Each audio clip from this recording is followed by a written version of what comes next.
fixing it. We're live. And we're live. Welcome back to the Clubhouse 54 podcast.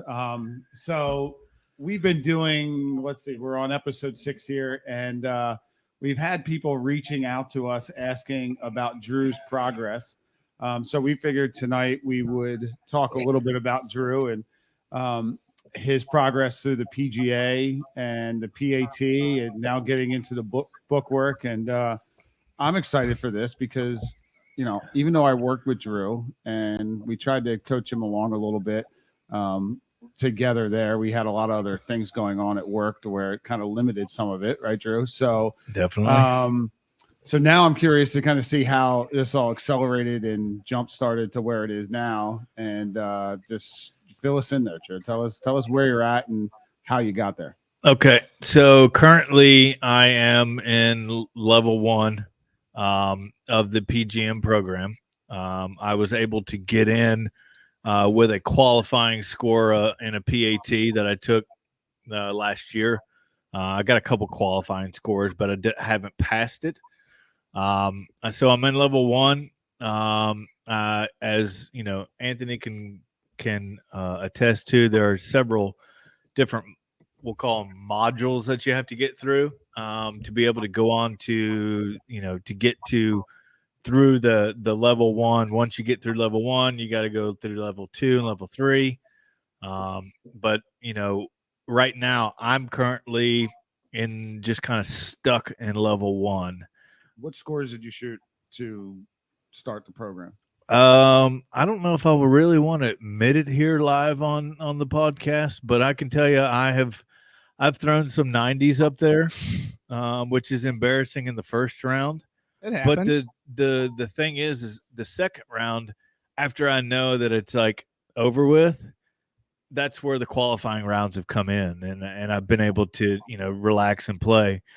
You know, I got to say, there was one instance this past year where I was feeling it. I was in a zone. I was like 3 over through 14. Feeling really good. I had like 9 pars in a row.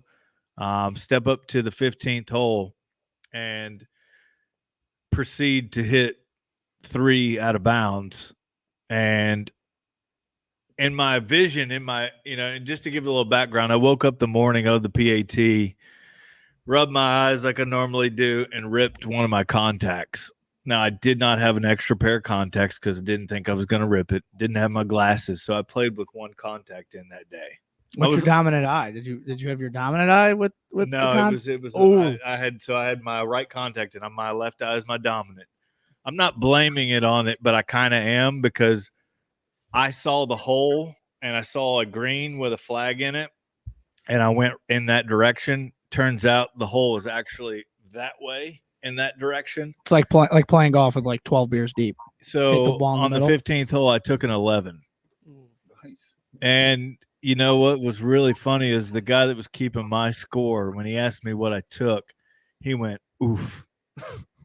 It's the worst. And I just busted out laughing, because it was like, you know, that was the only really way I could handle the situation. And I'll be honest, I was defeated.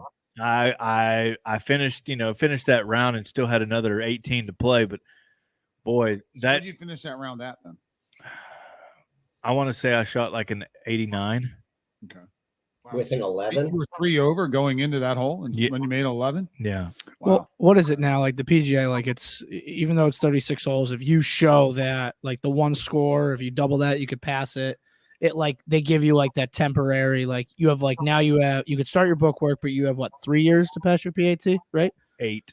You have 8 years to pass your PAT. I have I could be on the PAT tour for 8 years. It won't be, but that's what the PGA is giving you right now, is 8 years. Now I understand why they just changed the rule. You have to be in level 2 to go to the National Assistance Championship, because they want you to be able to, you know, to pass your PATs, but also be into level 2. Also, you'll get for 8 years too. Why not? Well, also too is like with, like I was talking, you know, to, these are the guys from the PGA at our meeting. And a lot of guys, like the mini tour guys, would just like be like, oh, you know what, I'm going to get into the PGA. They'll join level 1. Well, they just play in the events. They would just, make all their money there. And then, okay, well, if I want to go back to to mini tours and Q school, I'm going to do that. If not, then, I'm going to go to like a finance job or something like that. So they're kind of trying to make it where they could see that you're committing to going all the way, because as they said numerous times in that meeting, playing is a privilege, not an expectation. So I think it's the PGA is changing, and that's nice though, because imagine if you didn't pass your PAT and you had to wait that long to do your book work. It's Wait, hold on. Do they still? Is it still like 2 years per level, or is it now 8 years? 3 years. Complete the whole thing. It's 9 years now. So 3 years per level. Well, no, 9 years per level? Yeah. What it is as far as allowing you to be able to pass it, but it's 80 hours of book work, and you take your test, and that's what they equivalent that to. The problem with someone like me being the only assistant pro at my club, being able to get on a computer during a normal business day is and do book work is almost impossible. Shout out to the Bucks Club. But we're I'll give you an example. We're already over 5,000 rounds year to date. Oh my God. 5,000 rounds year to date. And it's like in 3 months, and it's like it has not stopped. So we're just continuously busy. And I think I can give a whole lot of credit to guys that can get through the program and get it done and do the book work. But for somebody like me that's working 6 days a week, the last thing that you want to do after you've worked is go home and put a computer in front of your face and start doing some book work. And I'm not. If I was truly dedicated to getting it done in a timely fashion, I would do that. But I need to recharge the batteries. So I'll share with you how I got through it all. Please. So it took me 2 times to pass my PAT. And at the time, it didn't matter. You either passed or you didn't pass. And where did you pass it? 2009 at the Bucks Club. Shout out to the Bucks Club. So I ended up going 2 years without getting any book work done, because I was in the same situation as you. I was working too much. And I eventually said, you just got to get this done, because you're going to get suspended. You're not going to be able to play in tournaments, and it's just, you're going to start back over again from scratch. So I knew I had about 6 months to get it done. So I got level 1 done within that 6 months. And then I said, you know what, let's just every single night go home from work. It doesn't matter what time. At the time I was working where Anthony is now at Rolling Green. And we got done back then. We would close the golf shop when the last cart was in. So we would be getting out of work 9 to 10 o'clock at night, somewhere in that time frame, because they would play in the dark with flashlights. They didn't care. They could care less if we've been there since 10 a.m. That's terrible. So it was go home at 9, 10 o'clock at night, and I would I can remember, I'd stop at the beer store, I'd get a 6-pack, and I'd drink a 6-pack, and I'd work on my book work. And I did that every single day for the next 6 months. And then I got through and became Class A later on that year.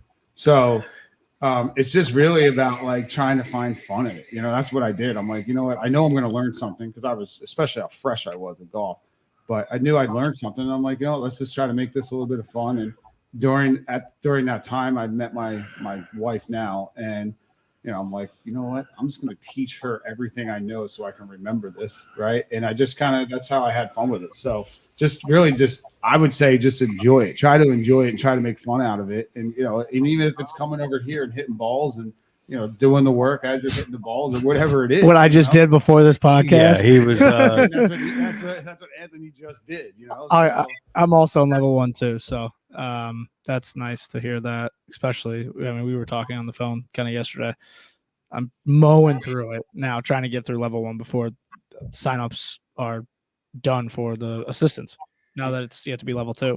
I would ask when that deadline is. July 24th. Oh, so you do know. Okay. Yep, right, I do know. So I know one of our friends or colleagues, they ended up getting their Class A card, and they thought they were eligible to play in our section championship, and they were not because it wasn't done at a specific date. So it's good that you know that date now. Yeah, you have to be on level 2 as you sign up. So I talked to I talked to John Pillar, who's in the PGA and a good friend of mine. And he was like, you can get level 1 done in 4 months if you put your head down. Oh yeah. I am now halfway done through level 1, and probably about 2 weeks, probably close to. I mean, the one day I spent 12 hours on it, and then the other day I spent 7, and then the one day at work it was dead. And I asked, our shop manager, hey, do you care if I just do book work because there's nobody here? She goes, go right ahead. And I just sat there in the office and just read. And shout out to Dina. Dina's the best. She was really cool with it, and she understands it. So it's kind of like, she here and there. Yeah, it's it's a real thing, and I get the PGA is trying to make it a little easier for us through the levels to try to kind of get that Class A, and especially with the increase in golf because of COVID and kind of the decrease of pros. The golf industry is hurting, and the professional side of it, and you could hear in that meeting is the PGA is doing a lot of things that they've never done before, with deferred compensation and trying to get healthcare to us, and they're doing a lot of good stuff. Not making it, the whole thing of the 70-hour work week seems as to them as that's gone in a lot of instances, but yeah, it's still out there. Yeah, but that's on a club-to-club basis. Yeah, it's not gone. I'm sorry. There's no way. No, I'm sorry. It's not gone. They're trying to make it where you're not working 7 days a week, and because to be honest, like, would I be in the industry if I work 7 days a week? Probably not. It depends on your boss, right? But depends on the board, depends on what type of club you're at. I mean, it really does. And it also depends on the route you go. I have to give a huge shout out to my boss, Chris Grossbeck. He's been around the country as a head pro assistant, and he is so supportive of me, and it's unlike something that I've never seen before in the industry, and that means a lot.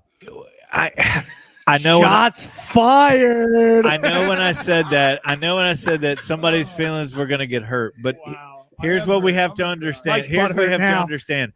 Michael had a whole lot more on his plate than to deal with Drew Lockhart. All right, that was the last thing that was on his plate. And you're a mentor to me. I wouldn't be on this podcast if you weren't, but I wish so bad that I had thought about doing this when I was in college. They have programs. People go to college now and they do all this stuff while they're in college, and they come out of college and they've Class A. But the thing that I see a lot is they come out and they expect most of the time to be in that first assistant role, or even a head pro, or in a job where you have to experience it to get it. And maybe I'm blessed because I was doing something else in this world besides golf, sales, whatever else I was doing, that I could understand, being a professional, being in the business, being, knowing, what I do now know. Coming out of college, I probably would have been a big old prick. But the other thing is this: you've been in the business, you have the experience, so this stuff should be pretty easy to you. You shouldn't really have to do a lot of studying, other than knowing how.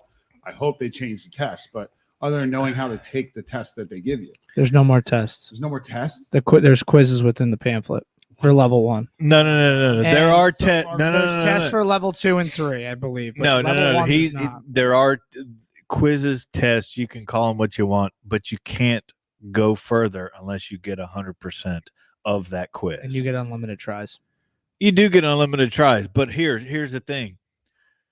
It's a whole lot better when I was at Lookaway. Wow, I shouldn't have said that. But when I was at the club that I was at with you, we'll do a little editing. They had, because of COVID, they were doing cameras and they were monitoring keystrokes and your eyes and where they were going and all that. And I was like, man, this is a lot. I've got to buy all this stuff to do this test. And that was part of the reason why I was like, you know what, I'm gonna just hang out for a little bit and not do this. Part of it on the other side was, it's not something that I like to talk about, but mental health plays a part in Drew Lockhart. And so for me, I lack motivation, but hanging around people that are gung ho, it motivates me. So motivation, I would say, has stopped me from getting further. But lately, I have got a fire under my ass, and I'm ready. I'm ready to take it to the next level. I'm ready to do whatever I need to do. But I'm not going to ignore the fact that there are some issues mentally that have prevented me from going further. I mean, I get that, but I think, for you, it's you got the experience. Don't make it more than what it is, right? It's just Of course. it's just like the PAT. It's just like the book work. It's just like getting a job, right? I mean, it's all the same stuff. Don't make it out to be more than what it is. And if you're true to you and who you are, and when you're fresh, when you're when you're good, when you're bad, right? I mean, you're gonna be just fine. You'll do just fine. And look, I would love to help you. It's like I told some other assistants that I've worked with, where they're trying to get their class A. I said, look, I'll do whatever I can to help you, but this program has changed so much from when I went through that program. And I could be dating myself, and people listening to this may say, what are you talking about, right? Like that was all valid, right? We learned about 3-wheel golf carts. Like, that's what I was learning about when I went through this program. I had never seen a 3-wheeled golf cart. Anthony's looking at me like I was born in the 20s. Like, I've seen them. But that's what? That's literally. Am I that young that I've never seen one? I've never seen one either. You are that. You are. Podcast, because I take the young kind of style where it's like, what? So like all our young listeners know, like, all right, I'm not the only one that's sitting there going, what We don't have the hell is he talking about? Who's he kidding? We don't have any young listeners. Well, I'm 27, so the program's changed a lot. So like the most recent thing I've done with the PGA with education is going through the teaching and coaching certification program.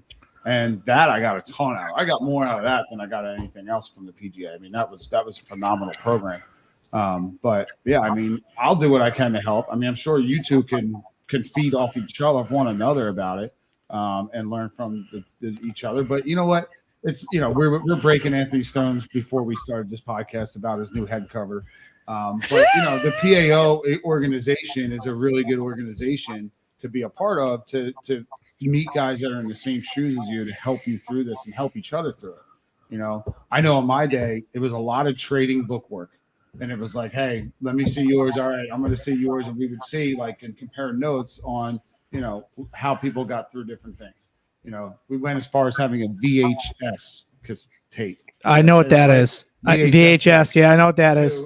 And we had to submit through a VHS tape. Sorry, Ty, I know what that is. All of our videos. Now you guys upload them to YouTube or wherever how they go. But so it was a little bit different back then because we had to create all of it and then we sent it in. Like I can remember sending a box like half the size of this table with all my books in to make sure that everything was good. Right? Like it wasn't done online.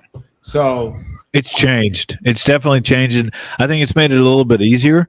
100%. One thing that I do wish that I was able to do was like print the material off, read it, study it. No, so when you actually can. So when you if you just go through it, at the end of it, there's like a PDF printout that you can actually print out. And it shows everything. Yeah, and you could read I need it to do that because I learned a little bit. When I can sit there and read it, I have an easier time digesting it than clicking on 4 different icons to give me bullet points. And that's basically what those modules are at this point. Or it's draining. Have to sit there and click on it, and read it, and then I just am old school. I feel like I could do better if I had the paperwork in front of me. I could read it, and then I could take a test and be good to go. Yes, probably, being grown up, I grew up and went to college with online classes and everything that, I flew through the modules, and I mean, some of them I read, but a lot of it is just they try to make it they try to cover so much basis, and you kind of just have to know where, like, okay, this is like the core end of it. If it's business planning and like budgeting forecasts, it's like, okay, where are the core points? Where's my formulas? Where's this? Where's that? Give me and that's how I learn is I just need to see it. So like they do like, examples. I could not read the whole entire section. If you give me the example, I'll get it. Right. If I read it, I'm like, oh, they're just repeating themselves. Like, But they have I need to see it. I'm a numbers guy. I like to see it. And I'll figure it out from they've there. definitely made it easier. I mean, and they've called it 3.1. And it's just, they're trying to make it easier. But at the same time, again, it's a lot of work, and maybe I just need to, pull my pants up and just do the work. Even if I'm tired, I just need to do it. I'm gonna send you a video. There's a video from a Navy SEAL. It's called Good. I listen to it, like same thing. I kind of battle with depression and anxiety sometimes, and I, get down on myself. I listen to this video. It's probably like, I think 2 minutes, and it's a Navy SEAL, and he's like starts saying bad things. He's like, good. It's like, didn't get whatever. Good. Like didn't get the job promotion. Good.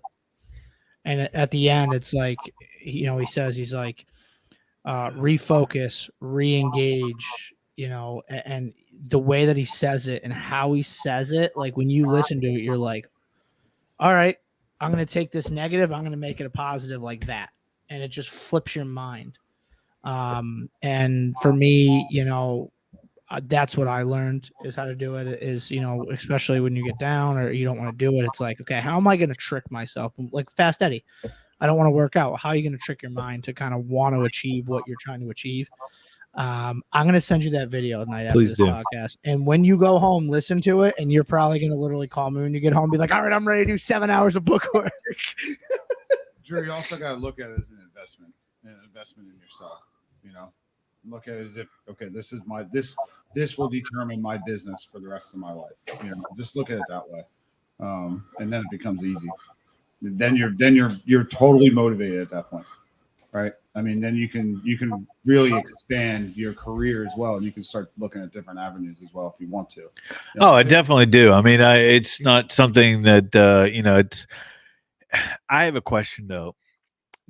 Is it bad that I don't want to, that I don't care to play in section events? No. Depends on why you're playing in them. If you're playing in them to be competitive and you don't want to be competitive, no. But if you're going to play in them to network and meet people and potentially move your career to a different location or a different area or a different specialty, then play them because it's going to help you. So it depends on the reason why you play in the tournament. Because again, that's an investment in yourself. Right. I play golf tournaments to invest in making more money.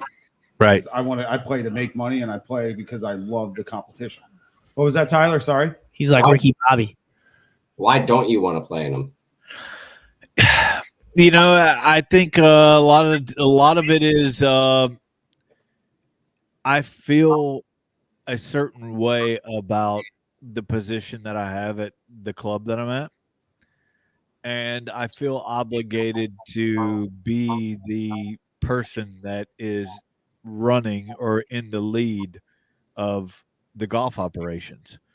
And my boss has kind of turned a lot over to me, and I just kind of feel like I am needed in another area. And, I'd be lying to you if I said, and to the podcast, I enjoy my Mondays off. Mondays are my day off. But here's the kicker. I don't have Mondays off if we have something going on. I don't take that day off, even though my boss is like, you still have the day off. And I'm like, no, that's not. If we've got an event going on a Monday, I'm there. And so for me, it's not necessarily about the competition. It would be about exactly what you just said, the networking, the getting to know people, that would be the reason.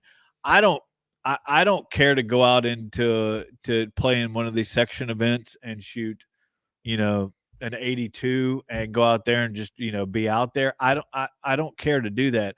I got to still pay $185 to pass the PAT. So that's my main focus, not going and playing in some of these section events, and maybe once I get a little bit further in my career, my opinion will change of it. But to me, it's like, it's not a priority. And I don't know if that's mental or if it's just something else. It's a little bit of, I think it's a little bit of both. Me personally, you asked the question. I started playing golf tournaments because I was so green to golf that I knew like the only way that I could control like who I was going to be as a golf pro is if I did it through playing, right? Because I wasn't going to get the big job. It's kind of like when we talked with Tom last week, right? Like he saw that I was at a public course, just working in the city of Philadelphia, and he's like, all right, what do you have to do to get out of that, right? Like, so that's where I went to playing, is to really prove myself and prove that I can work hard and prove that I can outwork the guy, next to me. And within that, the network starts to come along, right? I mean, when you look at the best players in the country, they really have some of the best jobs in the country as well, right? Like that playing had really helped them, really helped catapult their careers, right? Now, they're great golf professionals as well, extremely smart people, right? I'm not saying that playing is the only thing, but playing helped them, right? Right. So that's really like why I got into it, that side, and I'm competitive. I'm always gonna look at everybody else next to me and say, how can I beat them, right? Like you're competitive? No way.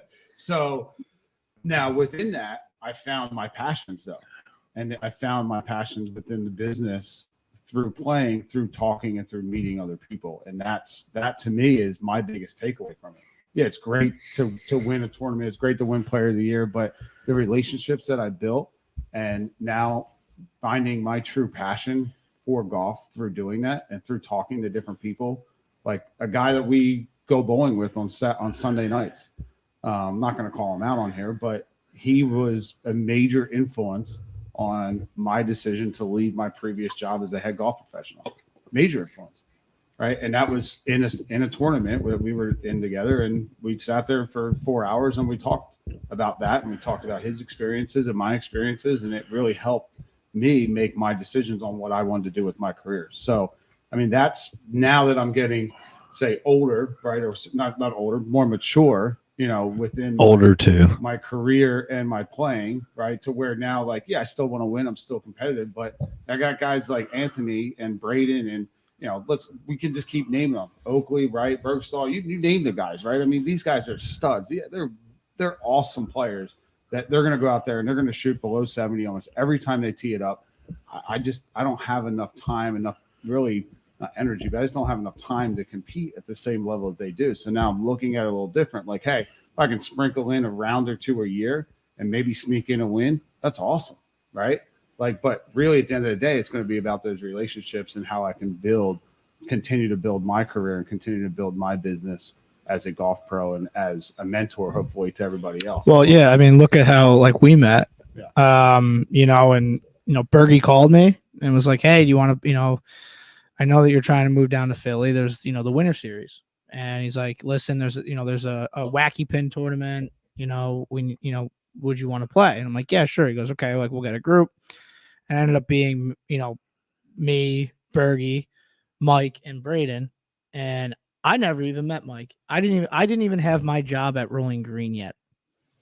And Mike and I like were talking and kind of hit it off. And, funny enough is Braden, who I was, Rolling Green was one of the places I wanted to work. And, that round not only, brought me to Mike basically and kind of started our friendship and allowed me to come here and learn about putting like I've never even learned before. And, my first boss actually was down here, and, he watched Mike and I and how we were interacting, and he's like, geez, like, okay, like Anthony now learned like a lot of information quickly, and it's not because of me, it's because of him. And I got my job because of Braden, because actually when, Scott and I talked the first time, I didn't know how Scott was, and it was over the phone. I can't see facial expressions. And it was kind of, he, I don't know if it was a misunderstanding, and, and Braden's like, hey, like, he wants to work here. And, then I got my interview, and, I now am employed at Rolling Green, and that's all because of playing in the Winter Series with them. Shout out to Jamie Schaefer for running the Winter Series. It's actually the Johnny C. It's Winter but honestly though, like, is that what they call it, the Johnny C? The Johnny C. But Jamie Schaefer still runs over there. Jamie Schaefer does run it, but honestly, like, I wouldn't be as weird as this sounds. Is I would not be working at Rolling Green and be in the position I'm in down here if it wasn't for that event, because I mean, like I said, I've learned so much about putting, and I was always such a feel putter, and now being, when I taught putting, it was all based off of feels, and now it's made me a better instructor because I could back it up with data points, and I could back it up with the science of Quintec ball roll. And I honestly owe it to that exact round, and we played a round after that and really became friends. And it's been crazy. Like, that golf experience actually probably changed the trajectory of my career. And I could be sitting, in 10 years can be sitting, at, wherever I may lay, if it's a really, really good place or not, and say, my career trajectory is because of that round. And, thanks to Brian Bergstall for actually bringing that together, because honestly, without Bergie, I definitely would not have met Mike and wouldn't have been as close to him or Braden if it wasn't for that. So it's actually funny that Anthony says that. So that round, I remember that round, and it was, and I didn't know it was a wacky pin tournament until the freaking putting green. well, Anthony, we're on the third hole, and Anthony goes, I'm probably the person here with the lowest club head speed at 117 or whatever. And I just looked over at him and I go, you must not have been paying attention to me swinging at all. I said, because I'm like 105, right? It was funny. But anyway, I asked him, like, hey, like, what are your plans for the summer? Where are you going? Where are you going to work? This, that, and the other. And, and he mentioned some things that he had on the radar. And, it was just immediate. It wasn't even a thought. It was just like, hey, be careful about this or be careful about that. Right.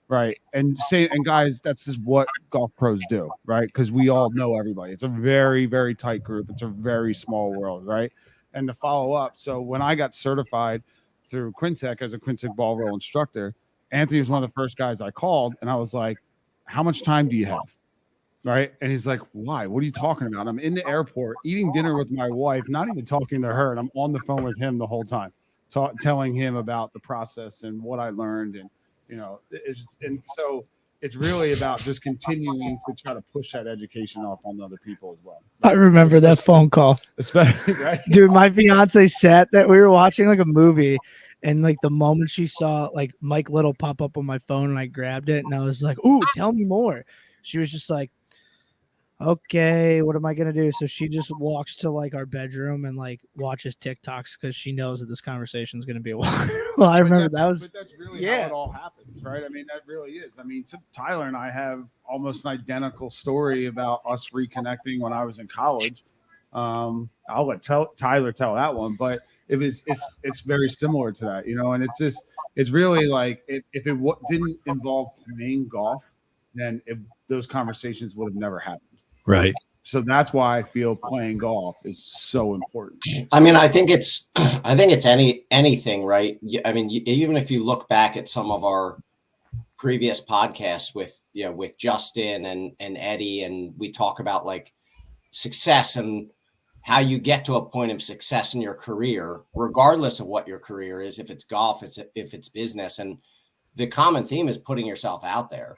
I mean, it's call it networking or whatever, but really like going for it and putting yourself in positions that you may not be comfortable in, because it may be that one meeting that connects you with Mike or you with whoever it may be. Right. So, I think about that as you kind of, make that decision to do you want to play on Mondays? Do you not?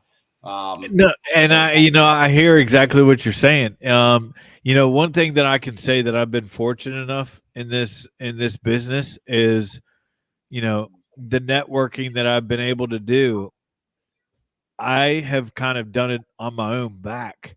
You know, I started off at one club, moved to another. Next thing you know, I've got an offer to work at a private club. I go there, work there. You know, the interview that I had at the current job that I had was 3.5 hours. I had a 3.5 hour interview with the guy that ended up hiring me.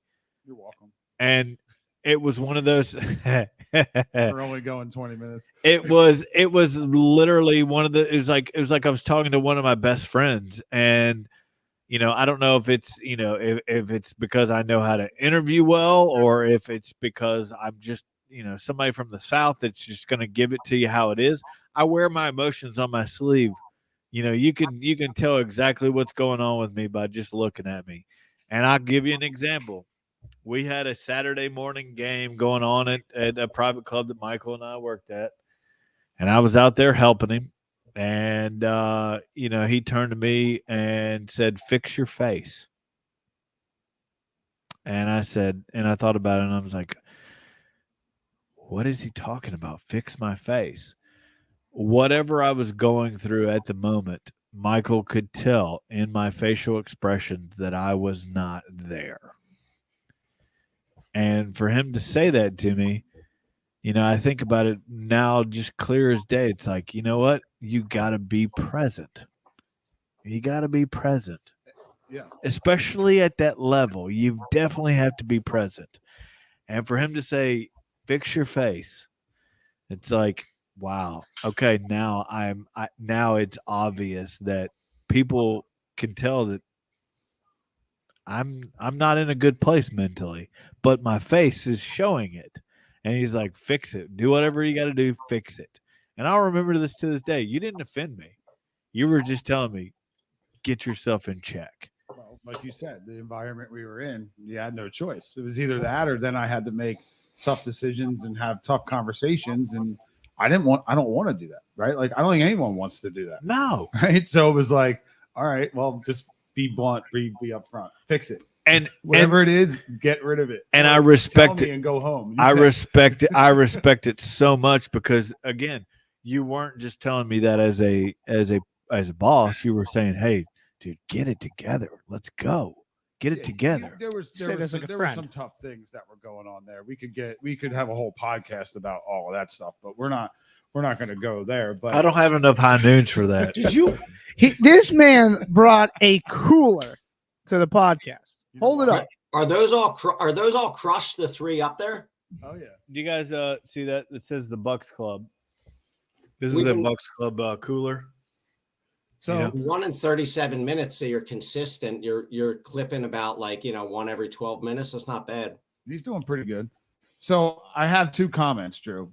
The first one is think of playing in golf tournaments. If you're not going to play it from a competitive side, think of it as every Monday is a job interview. I think it's a really good way of viewing it. So, don't go out there and have beverages and have fun, right?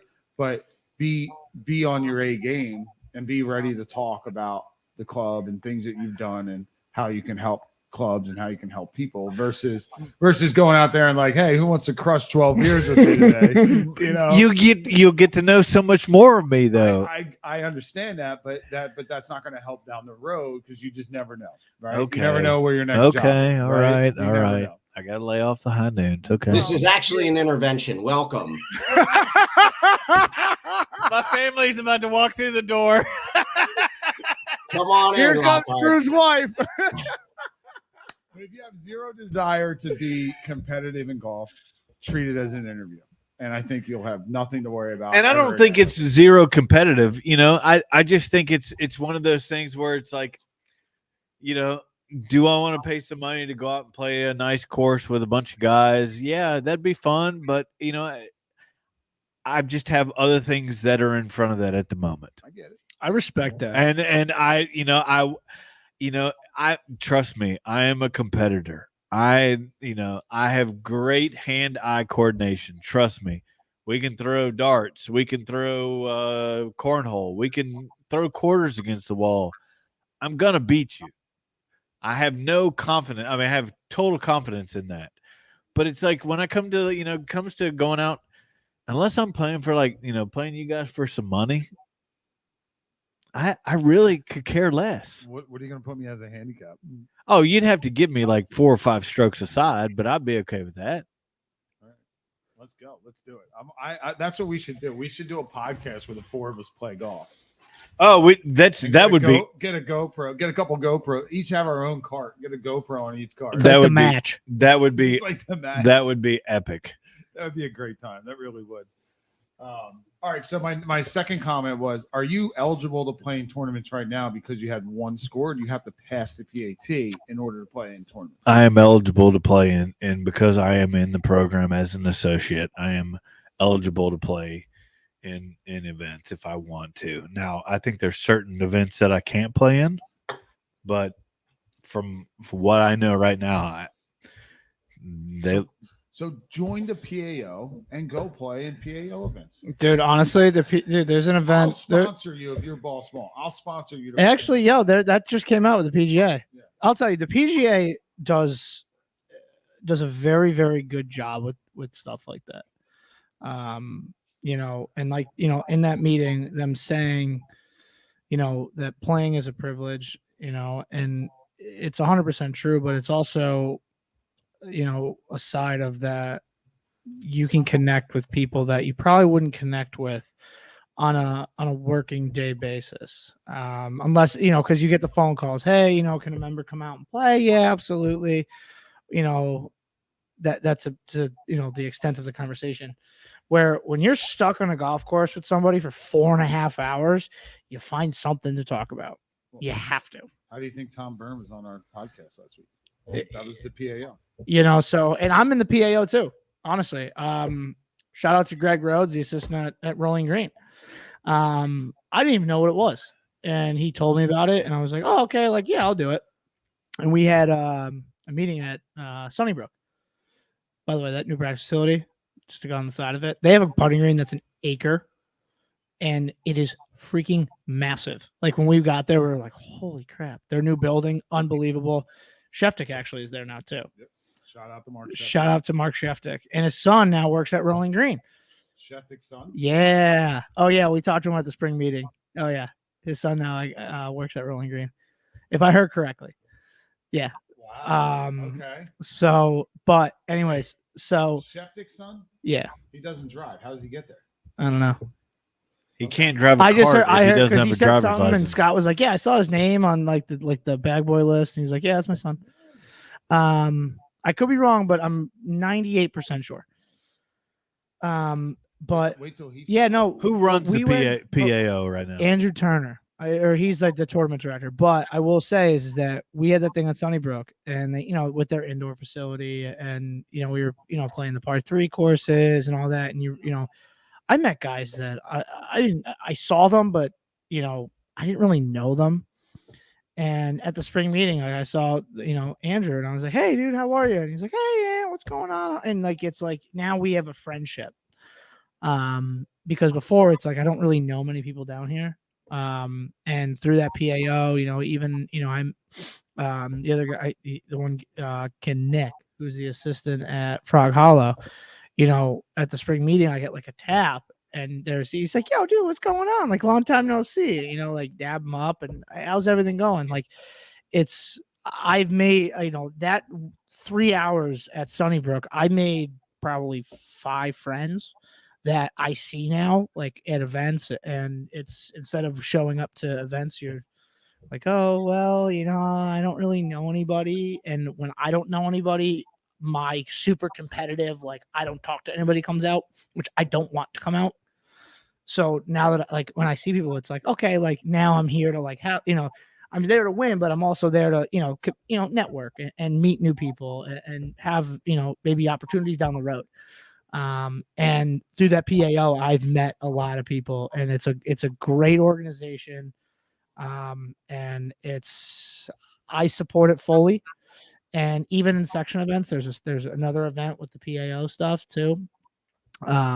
So they do a really good job with that. And, they said it from there. It's like, listen, like, we're all in this, we're all in the PAO. Like if, people are going to be head pros at one point in the area and outside of the area. It's used as a networking opportunity for assistants that allow them to further their career.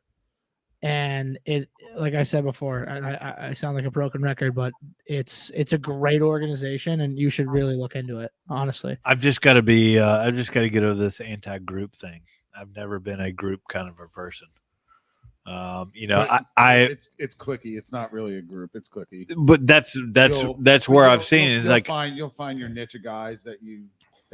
I just have had some conversations with people that are in our business that we all know, and the things that they said to me about the PAO and about how if you're not involved, how you're looked at, kind of rubbed me the wrong way. And it's like, not necessarily meaning that I don't want to be involved, but like it's like if you're not involved, then you're not one of us. And it's like, go fuck yourself, because that's not the way. That's the way a union's run. And if you wanted to run like a union, that's the way it is. But I see what you guys are saying and the importance of it. It's support. It's to help people get further in their career, to network. So maybe the messenger that was giving me the information that I was hearing, I didn't want to hear. So that's kind of formed my tunnel vision on it. But after seeing your head cover, I've just been like, man, maybe I need to really reconsider this. Wait, was that a free head cover? They gave that to you for joining? Or how'd you get that? No, You paid for that? No. Drew, you should think of it more as a gang. Maybe that'll help, Dude, I'm from the South. We didn't have gangs. No, so we had a part 3 contest at the PAO, and I think I got like. Of course, he wins it. No, I think I got like T1 or second or something. I don't even know.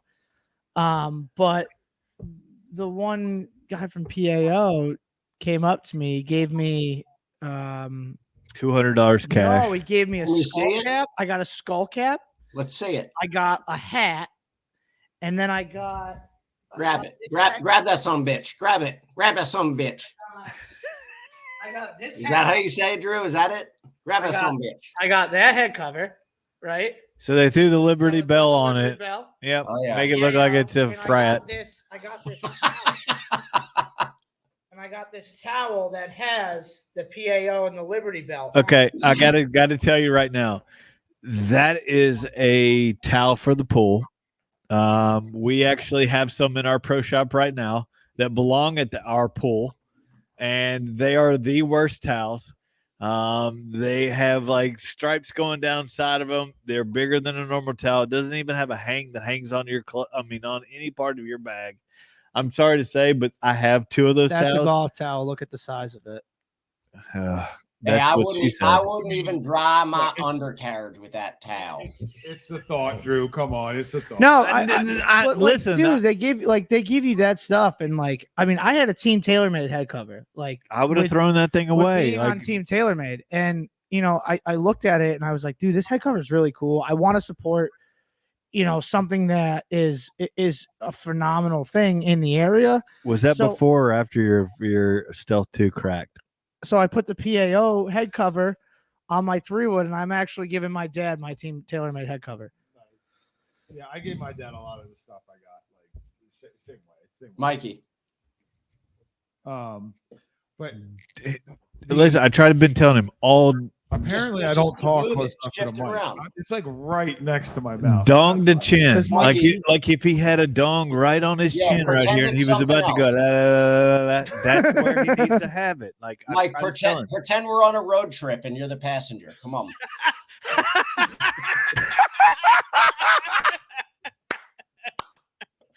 There we go. Now the true Tyler comes out. We love the true Tyler. It just took 6 episodes. Jeez. All right. So the long story short about me is right now is I am in the process. I have looked at the dates of the PATs for this year. I'm going to be selective. I'm not going to just be like I'm playing in every single one of them because they're not held at not all of them are held at quality golf courses or courses that don't have some kind of trick going on. So, and I mean, I'm going to even look in Jersey. I don't have to stay in the Philly section. I can look in Jersey and see what's going on in Jersey. Can you bring a caddy? Yeah, I can have a caddy, but you can't be in Yo. the cart with me. It's so Wait. You could bring a caddy, but I can't be in the cart with you? You cannot be in the cart with me. You can walk, and my bag will stay on the cart, but you can for caddy basically for me, but you can't get in the cart, or I have to walk and you take the cart, and that's not going to happen. Wait. Can I help you over shots? Yes. Yeah, you can. Yeah, you're just. Yeah, support, no, you're you're a Wait, four wait, caddy wait. basically. Why wouldn't This you is- want to walk? I would prefer to walk and have It's some 36 holes in one day, man. It's a grind. Yeah. That's Chafe City. You don't That's want to. You don't You're want to not sit there. walking. You don't want to sit there. I mean, and people do walk, and by the time it comes around in the second round, you see them in carts, and it's like, guys, you're Dude, just sports wasting. briefs. Wear some Tyler, sports briefs. do you not remember what happened to me in the Philly Open?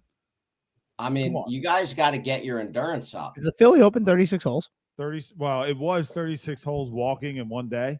It was like 112 degrees outside. Come on. I got to qualify for that this year. When you are, trying to pass a PAT, that's the last thing you need to be worrying about. It's endurance. You need to be able to like get through it. And I'll tell you this: I took one in October this past year. He didn't get above 45 degrees. No, Then thank you. I would rather walk there. And I am telling you, I was cold from the moment that I got up and left my hotel room. And they were worried we weren't going to make it by sundown because it took us almost 5 hours to play the first round. Now, you're talking about the first 9. no, the first round. They're long. And I'm telling you, it was brutal. Was that the rip contact rounds or no? No, that was one of those was just cold. I had 4 layers on. I mean, how many high noons? I don't think I had high noons that day. I think it was actually a day that I decided to do something else. And pull the Joel Damon. Let's just put it this way. No, it didn't have any alcohol to be involved. Let's just say it this way. Whatever I did that day, it was so cold it didn't matter. So I could have done whatever, and it did not matter. It was that cold. But I'm telling you, I was cold. And the one thing that really blew my mind, and this says a lot about like the officials at these PATs, is the guy in my group would place his mark down, would line up his ball, pull his mark, step back, and then go back up and mark it. It wouldn't mark his ball, but would realign his ball without marking it again, which is a penalty. Wow. And he did it multiple holes. And I said, you're going to need to mark it. He did it in front of an official that was 10 feet from him. And I look over at the official, and the official just does this. Did he qualify? Did he get through?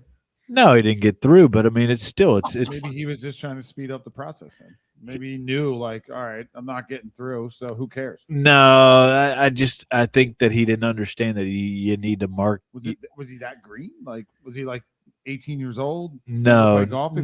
He's played some rounds. He's played. He was weathered. I think he gave up. I think he just said no. I think honestly he thought it was okay to mark his ball. Again, it's not. It's not. You have to throw a mark down to move your ball once it's on the green. And did he put his putter behind the ball? Like, did he think like no? No, he would mark it. He would line it up, and then he would pull his mark up, and he would get behind it, stand behind it, and be like, "Oh, first off, number one rule: once you line your ball up and you're behind it, and you stand over it, you trust it. You trust it. So you have to." What do you say? When he would remove it again after he removed the mark? He would remove the mark, and he would come back and stand behind it, and then we'd get up and adjust it some more. Oh yeah, no. You can't do that, and you can't do it in front of an official that doesn't do anything about it. And again, wasn't gonna be the one like. Wait, technically, you can do it in front of an official that's not gonna do anything about it. So well, I mean, technically, yeah. Like, hey, check this out. I said something to him three times during the round, and at that point, I was like, you know what? I'm more worried about myself than I am this guy. I'm not sitting here trying to call this guy out, but All right, so let's get to the root of this, Drew. Let's figure this out because I think this is really where people can relate to this entire conversation. Unless you're a golf pro, what do we need to do, or what do you need to do to pass this PAT? Where are your strengths? Where are your weaknesses? Do you write this down? Do you know where your game is at? What can we do? You have two experienced guys here that won golf tournaments and played in some high level stuff, right? Tyler's caddied for a long time. You know what you're doing. You're a golf pro. You know what you're doing, right? How can we get our heads together here and find out what the game plan is for Drew Lockhart to pass the PAT on the next time he goes out there and takes it? I got to hit more approach shots. I got to hit more greens to regulations. Okay, that's all right. So let's do it this way, right? So your number one goal, top goal, right? And for all our listeners out there, right, how to plan your goals out. Okay, so top goal, pass the PAT, right? So how are we going to achieve that, right? So let's make 9 mini goals. Okay, so 9. So what's your weakness, right? So you just said not hitting greens, right? So let's hit 2 more greens around. You say not hit greens. How many greens do you miss? Or how many greens do you hit? Out of 18, I would probably say in and around, I'd probably hit 6 or 7 in regulation. All right, so you ready? Let's do a small goal. I'm not trying to interrupt you, but my short game is good. I practice my short game. I have no problems with missing a green, but I need to take a club out of my hand and I need to put the putter in my hand and be able to score better. If you shot 9 over, would that qualify? Would that get you in? It depends on the rating. Usually it's 78, 77, 78, 70, you know, the highest that I've seen it was 79. I don't know where Anthony's going. He's got to go cry real quick. No, he's getting a piece of paper. I'm just kidding. All right, so if you hit 7 greens around, right, that means, and let's just say those 7 greens, you 2-put them all, you're making 7 pars, and if you make 9 bogeys, right, let's just say you don't get up and down on the other ones, you make 9 bogeys. All right, so, and you need to do what, 6 plus 6? So you need to hit 3 more greens around. All right, so you ready for this? And accept the other bogeys, and it doesn't matter. All right, so for goal setting, right? So you have one big goal, right? So your big goal is to pass the PAT, correct? Right. So now let's make mini goals below that. So how are you going to achieve that big goal, right? So you just said, okay, whatever, you need to hit more greens, okay? Make it realistic, okay? So let's just say on average, hit 2 more greens around, okay? So 2 more GARs around. So you're going for 9 greens around. Okay. So driving wise, what's your miss? Do you miss left or right? Left. Is it only left? He's a lefty. Remember, he's a lefty. I'm a lefty. It's a pull. It's a push. Straight push. Do you ever snap hook it? In here, yeah. Outside. On the track, man. Outside. No, I never snap hook it. So you only hit it left. I mean, I push it. Push. Dead push. Yeah. Okay. It's a push. And now with all right. So I'll say, how big's your push? Yeah. Honestly, could be as much as 10, 15 yards.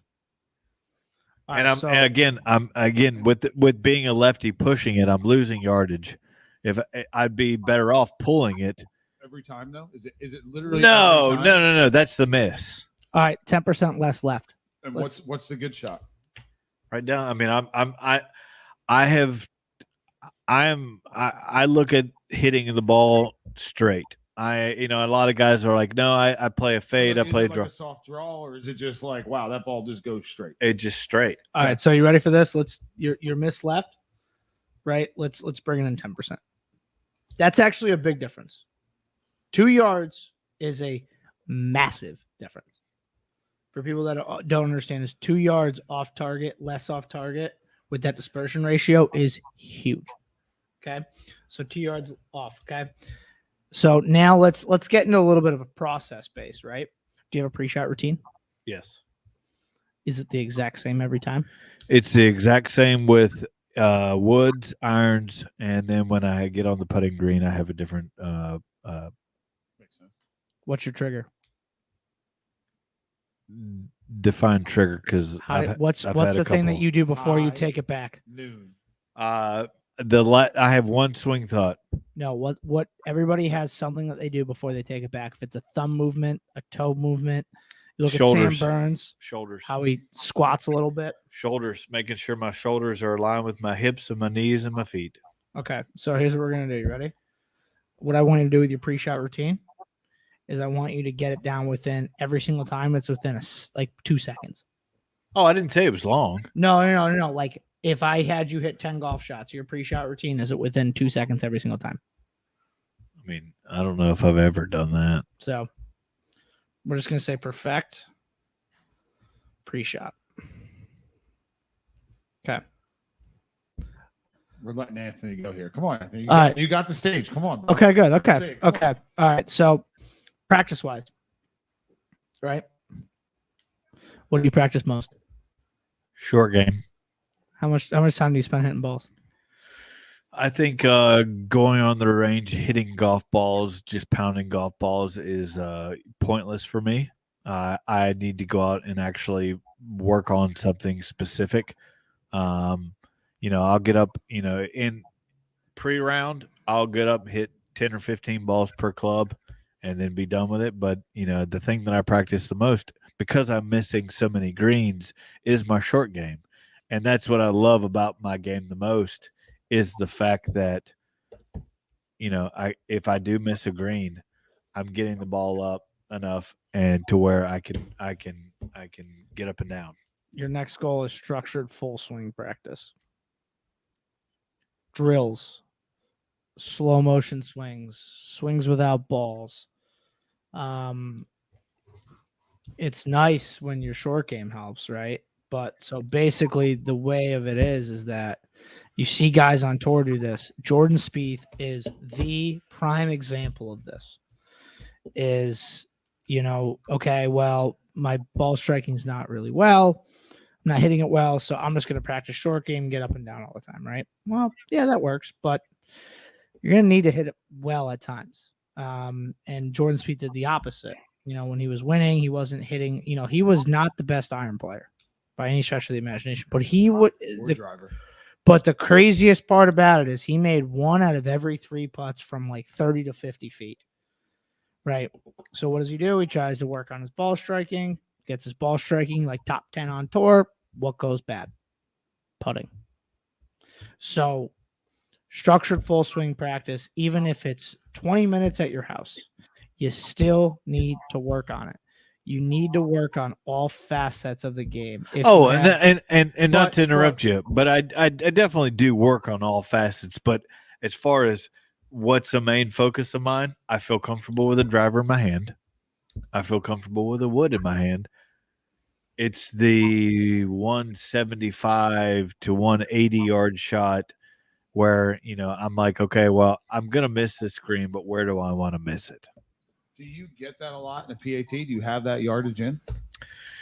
It depends on some of the holes. It really does. Depend on where you're playing. I would say, the thing about where they host some of these PATs is what gets me is like they have these holes that are drivable, but they have so much shit in danger. So they're not necessarily drivable. So you don't pull like a 7-iron out? And Oh no, I lay up. I don't go for it because it's not worth. Like I don't see any advantage in going for it. But what I'm trying to say is that sometimes in these PATs, it's not set up for like they say they're going to set it up. Center of the greens. They're trying to make it as easy as possible for you. They do. So okay. So I look at it this way, and I agree with everything that Anthony's saying for sure. But I look at golf this way. Anytime I've ever won a golf tournament, it's been because of greens and regulation. Every single time, because Adam Scott. Because I know my putter is going to perform the same way every single time. But I know my driver is not going to perform the same every time. I know that, my 8-iron is not going to perform the same way every time, right? Because it's a longer swing. It takes more time, right? But with the putter, you can always rely on that, right? So if you can be a really good putter, right, then just you should be grinding. Like Anthony's saying, you should be grinding on your golf swing. You make sure that you can go out there and hit You can hit 13 greens in the PAT. You're going to be fine. You have nothing to. You shouldn't have anything to worry about. Short game is there to bail you out. It's not there to. It's not there as a consistent aspect. If you look at guys on tour in 72 holes, right? It's a lot of golf holes, and it's through 4 days. If you ever look at the guys, for the most part, that win, they usually have that one kind of flat day ball striking, right? They have that one, this round could get away from them. That's what short game is there for. It bails them out of that round. They turn a 2-over round into like a 2 or 3 under round, and then they go out the next day and shoot 6, 7 under. That's what short game's for. So when we go full, let's now, instead of 9, we're going to do 6 for the month of April, okay? And every podcast, we're going to check up on this, and we're going to post this here at Clubhouse 54. And every week now, we're going to kind of go through a checklist of Drew, and let's see if he's doing this. Drew, when you pass this PAT, we're throwing a bang. Oh, we're throwing a party for We're him. having a So, party, like a big party. Dude, so for our you- listeners, you have no idea. You have no idea. Right? Drew's goals for the month of April, right? Hit 2 more greens around. That's it, right? Small achievable goals, because in March or in May, we're going to add that to another 2, right? So if he goes from 7 to 9, now he's going to go from 9 to 11, right? So we're going to do a progressive goal there. So he's going to try to miss about 10% less, so about 2 yards, right? 2 yards less left as your max. So if your max is, 20 yards, now it's 18 yards. And again, now the next, that following month, May, we're going to another 10%, and we're going to drag that down progressively, right? We're going to perfect that pre-shot routine. Make sure that we focus on the small things. Your breathing, which foot you step in first, is it your left or your right? We are creatures of habit.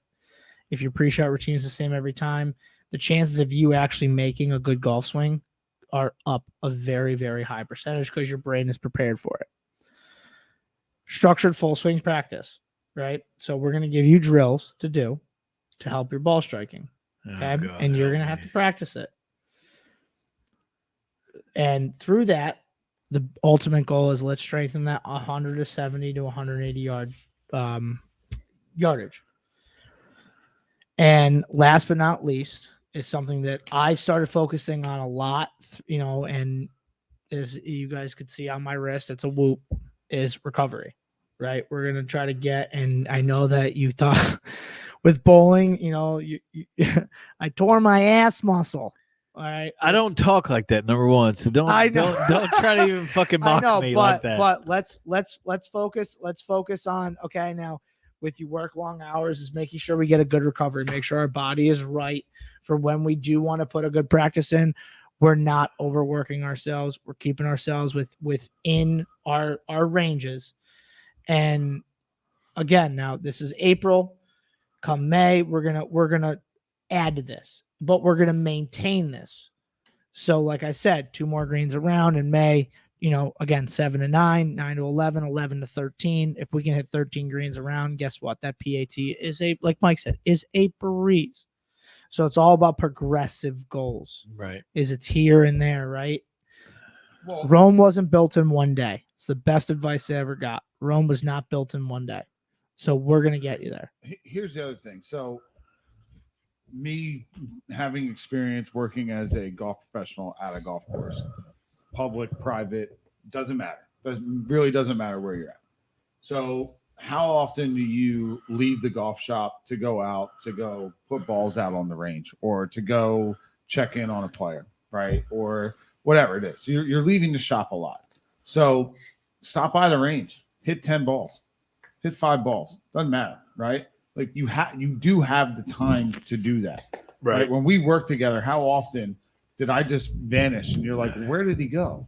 Right. And then you would look down at the range, you'd be like, oh, there he is. And then I'd be right back, but I always had a club in the cart, always working on something that I was struggling with in my game. So if it was a wedge, or if it was a putter, or if it was a 7-iron, or if it was a driver, 2020, we worked together, right? Because I was head pro there, right?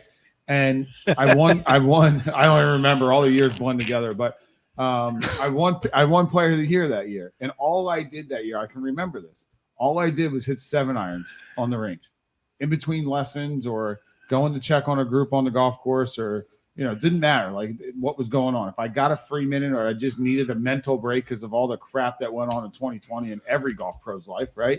So you need a mental break, and I remember I always hit 7-iron, and my par 3 scoring that year was under par. It's the only year of my That's life impressive. that par 3 scoring was under par, and all I did was hit 7-iron on the range. I never hit driver, right? So like just to get out and do some of that can really help your ball striking. And think about it, if you're playing your PAT and every par 3 is a guaranteed par, you're going to shoot a better score. I don't care where you're playing or what you're doing. You're going to shoot a better 100%. So, right? 100%. So look at that biggest weakness that you have, like you're saying, with that you and Anthony are talking about, that 170, 180 yardage. All right, whatever club goes that far, go grind on it. Go make sure that when you have that yardage now, you're thinking about holding it. You're not thinking about hitting the green or can I get missed in a certain spot. You're thinking about putting it in the hole. From 120 yards out, Anthony can attest to this. Anytime I have 120 yards out, I think about making the shot. it's a because it's a perfect dude. 120 is the perfect number for him, right? But what I'm saying is, you hear that, right? You hear guys on tour talk about it. I got a great number there, or I did play really, really well because I had great numbers all day, right? Like Mike's stock gap wedge is 120 yards, right? Mike knows that because he's practiced that. He knows that from launch monitors because he's put so much time into it. My gap wedge is 128 and a half yards. And I know that's a half yardage, as we found out. I played 128. But so when I get 128 with firm greens, because I spin it a lot, I know, okay, this is the shot, right? I'm not going long. I'm not going short. This is the shot. And, for the people, for our listeners as well, is when you're practicing, if, say you take your 170 club, and I see this numerous times, and, my father, I love him to death. And I know he's going to be listening to this podcast. So Dad, make sure you keep listening to what I told you 3 years ago. Don't just sit there at the range and go ball, boom, ball, boom, ball, boom, ball, boom, ball, boom. I tell my dad this all the time. I said, Dad, when you're practicing, step away. If you're working on a move, rehearse it, right? Feel it. Feel, the feel versus real. If you're taking the club outside, you're practicing, suck it inside, right? Because the feel might be that you're way behind yourself, but in all reality, you're not, or vice versa. You're sucking it inside, feel like you're going way out.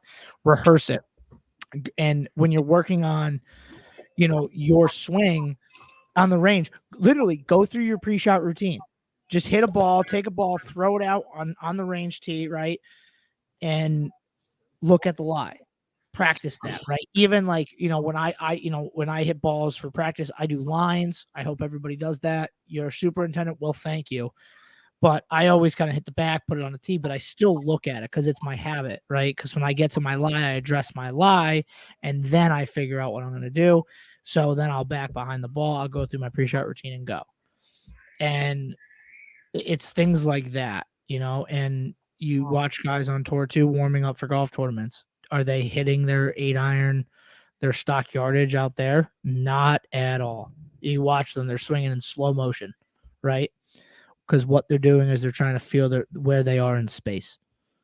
And it's little things like that the Tour Pro does. And that's why I think it's super important for, people that, amateurs and like you that are trying to pass your PAT is watch. And I'm not saying that in a bad way. Amateurs, and then technically you're an amateur until you pass it. Technically, no, I agree with but, that. I agree with that. I'm just laughing. But I'm sorry. for and for Tyler, who is an amateur, and it's look at what the Tour Pros do in their round. Look at how they practice before their rounds. Look at how they approach their practice rounds. Look at how when they're on the range on a Wednesday or a Tuesday, what are they doing? They're not just sitting there hitting balls aimlessly and hitting 7-irons aimlessly. Yeah, they might have TrackMan and GC Quad out, but in all reality, what are they really looking at? They're looking at, okay, what trajectory do they want to hit? and they're moving in slow motion. If say their swing's a little off, they're moving in their stock 8-iron might go 165, but on TrackMan it's probably only going to go about 155, and even 150 because they're moving slower. And Justin Thomas is probably the best at watching warm up and watching practice, because when you watch his swing when he's practicing, it looks so slow. It's not aggressive.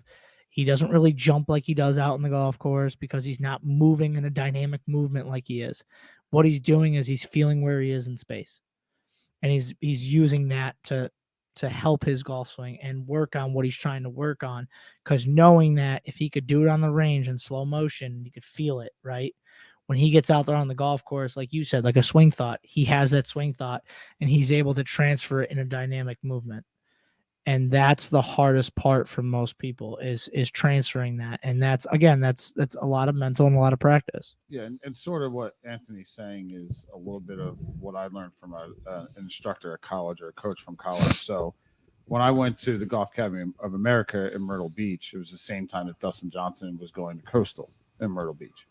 And one of our instructors was the head coach at Coastal before Dustin got there. So this guy would go out, and he had permission to go out and watch.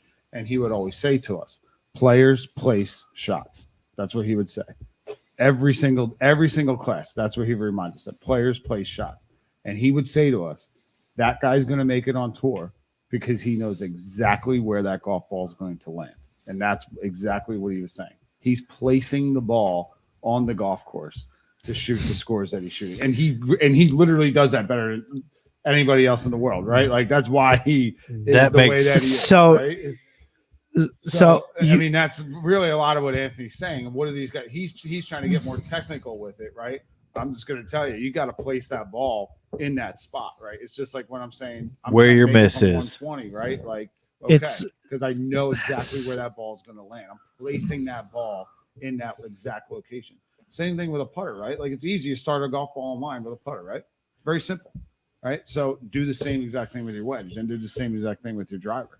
So, look, you're going to be fine, especially if you keep working in here, keep working at your club, stick to your plan, right? You're going to be fine. You're going to pass this thing. We're going to have a party. And I don't have any doubt that I'm not going to do that. I kind of feel like it's on my time, and when it happens, it happens. And when it does, we're going to have a big party. And then the next day we're going to say, oh, you've done that. Now it's on to the next. And, for me, I feel like I've got a great support staff. I've got friends. I've got people that are rooting for me. So it's not that I don't feel that I don't have that. It's one of those things where, you got to show up. Got to show up and show out. There you go. I love it. And, I'll leave it at that, on this episode. I know, Tyler, boy, you've been kind of quiet tonight in your Bill Belichick outfit. I won't, 2 thumbs down. This is what I wish I had more hands so I could give you 4 thumbs down.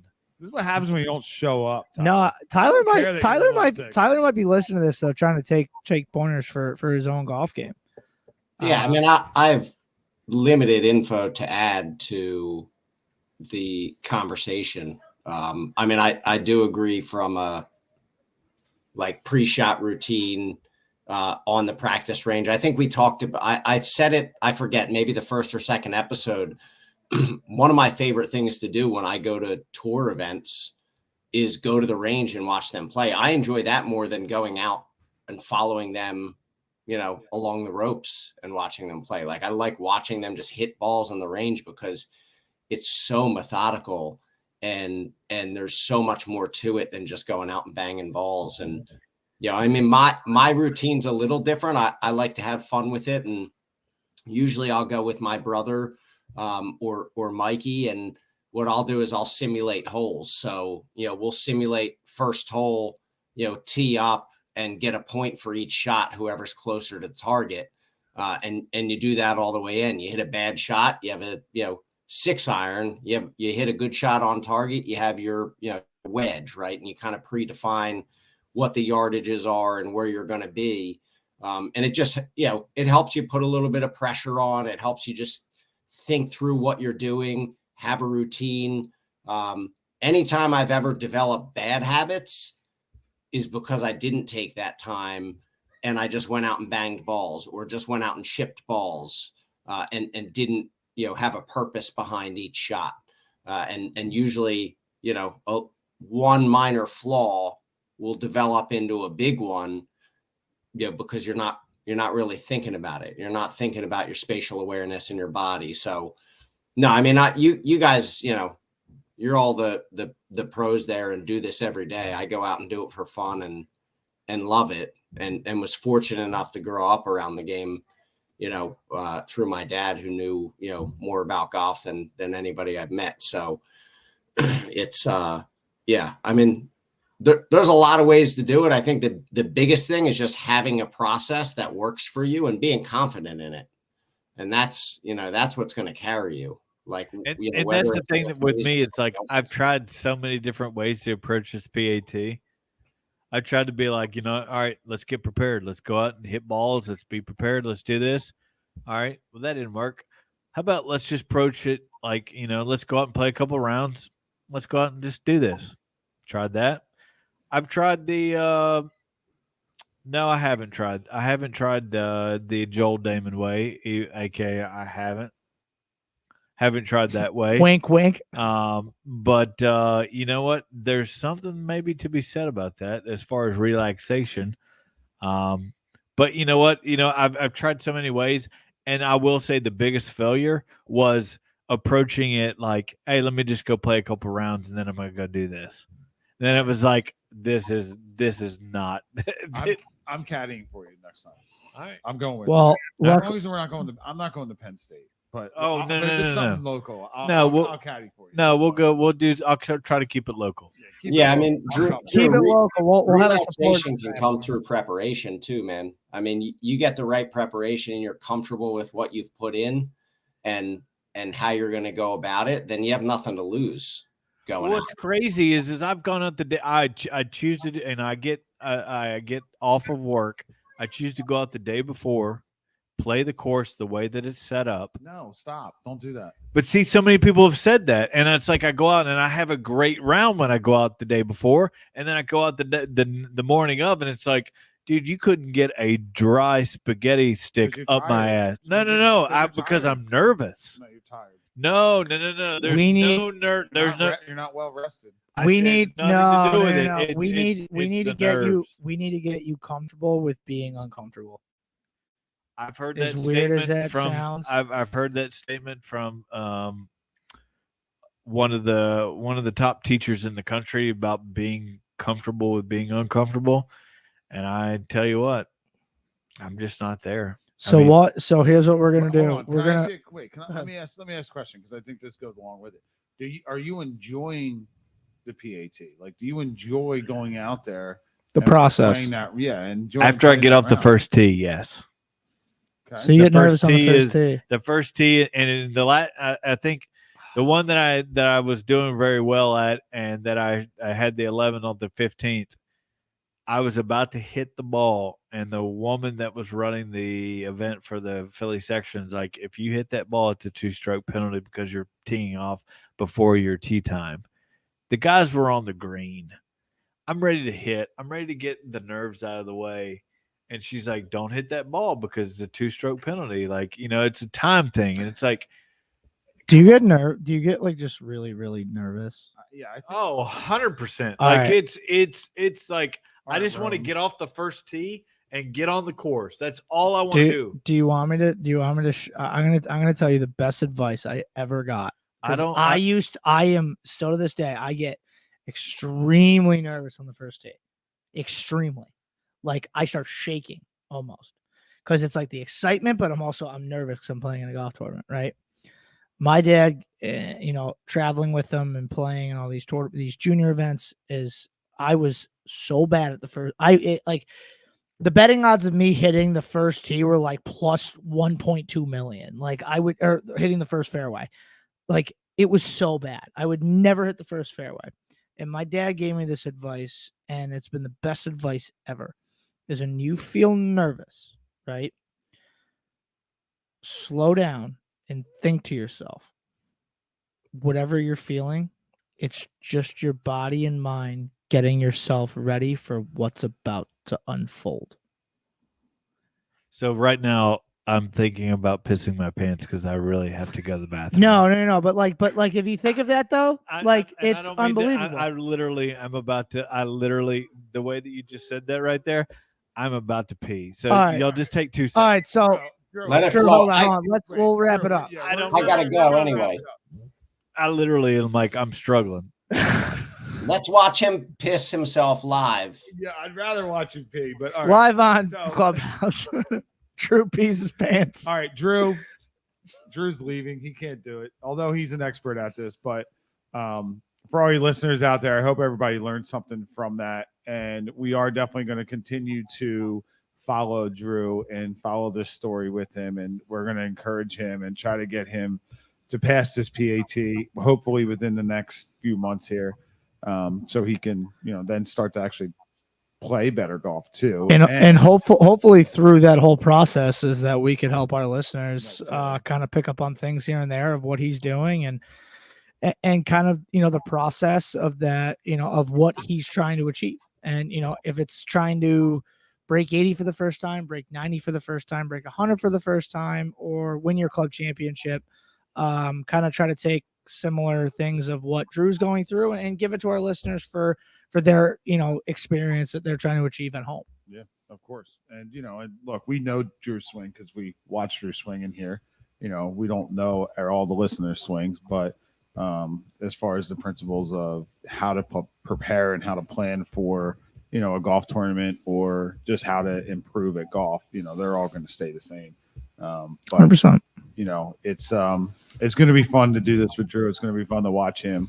I know I'm looking forward to it because when Drew and I worked together, I tried to encourage Drew to do this, and it was like, no, thank you. I have no interest. We already heard that story, but I'm looking forward to him passing this PAT and becoming a Class A member. So, Drew, the best of luck to you. Honestly, caddy for you. Thank you very much. We're I just gonna flooded the continue. parking lot, but I appreciate it. No, but also too, to our listeners too, please don't, if what we said helps you in any way, please reach out, on Instagram, through Clubhouse 54 and, let us know.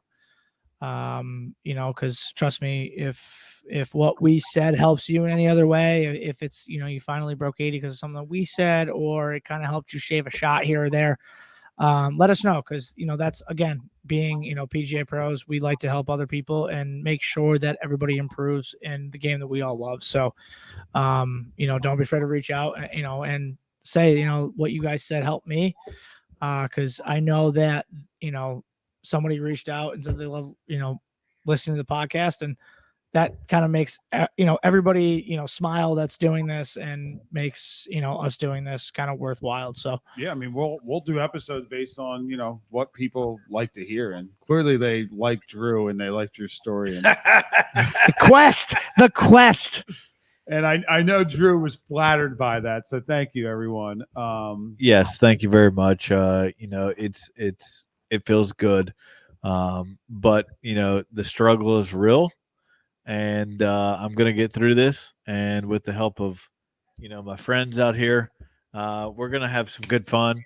Hopefully this guy will show me how to punt the ball more than 60 yards. Cause he's a good punter.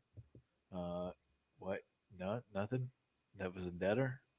Boy, I got it. You really? Wow. Yeah, he's calling me Pat McAfee. That was a bomb. That was Yeah, a super bomb. I got like dead eyes from these guys. Like, thank you, Tyler, for at least getting that. Like, I got it, he just but didn't nobody. like it. I mean, if our listeners don't know, I mean, apparently I look like Pat McAfee. As he Tell tries you, to Most kick of them me. listen. They're not watching. But if he puts on a wife beater and a chain and Here takes we off go. the hat and stands up and does one of these like this, everybody's gonna be like, dude, what is Pat McAfee doing on Clubhouse 54? All right, we're gonna wrap it up with that. As long as everything comes through the way it's supposed to, we are gonna have a high-level golfer on next week. that has played with. He's played in major championships. He's played with. I think he's played with Tiger, from what I remember, but I could be wrong. I don't want to throw a name out there, but it's going to be a really cool podcast as long as we can.